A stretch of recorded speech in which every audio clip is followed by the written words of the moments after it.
Hey guys, what's up? This is a Philosophizer, the only guy on YouTube with a PhD in common sense.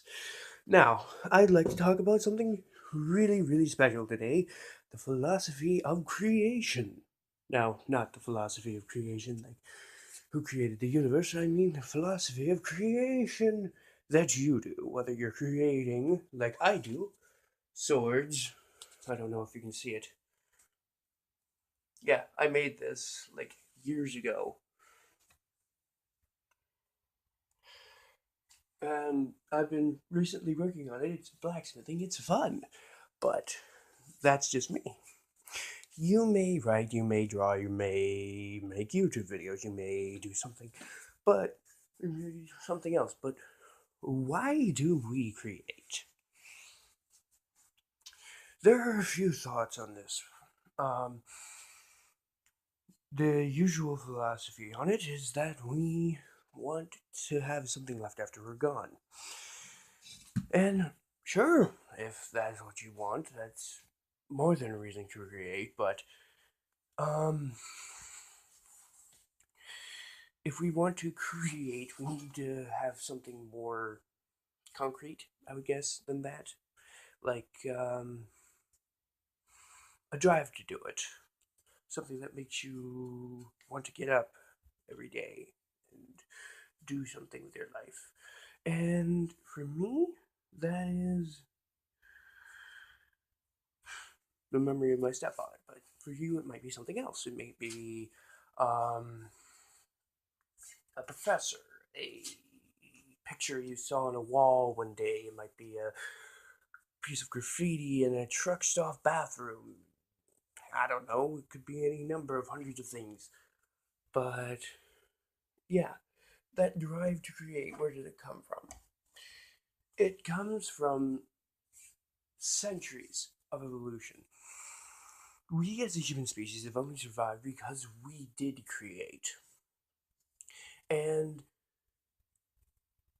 after we're gone, we want something left of us.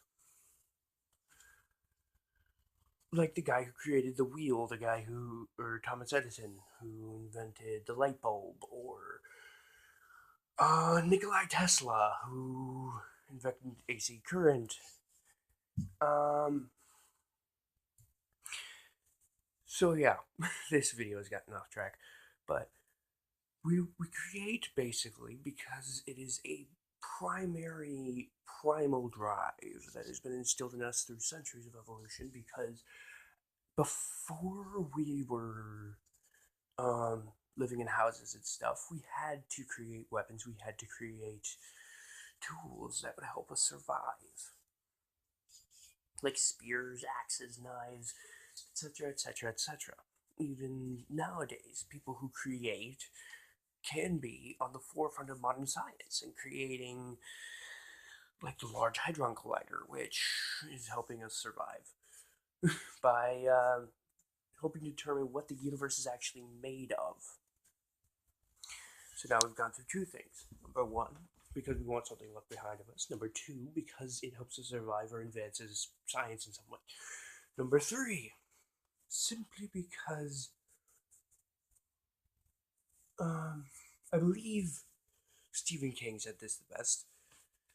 He said when you have a story inside of you, you need to get it out, and it's this feverish passion that you must do, otherwise you will explode. Um, some people, on a fundamental level, just need to create. They need to let their creative juices flow. Um, this comes from several places. It comes from how you were raised, but it comes from how you're raised. It comes from uh, what culture you're in. It comes from your own DNA and who's in your family. It comes from etc. It comes from a lot of places, but the biggest place that it comes from overall is your it comes from your own previous experiences in life with people who have created. Like if you had a mentor who was an author, or like for me, my stepfather was an incredibly creative person. He used to make circuits with electricity and just try to test them out for the sake of testing them out. Or my grandfather, he was a NASA technician and he built his own computer because he wanted to.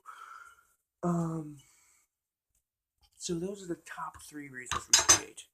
Number 1, because we want something for other people to remember us by long after we're gone. Number 2, because we need to for some reason, usually because of a mentor or something. And number 3, because it is essential for modern science or helping us survive. Um, so thank you guys so much for watching this video. If you like it, like, comment, subscribe, anything. If you don't, eh. Anyways, this is the Philosophizer signing off. Bye.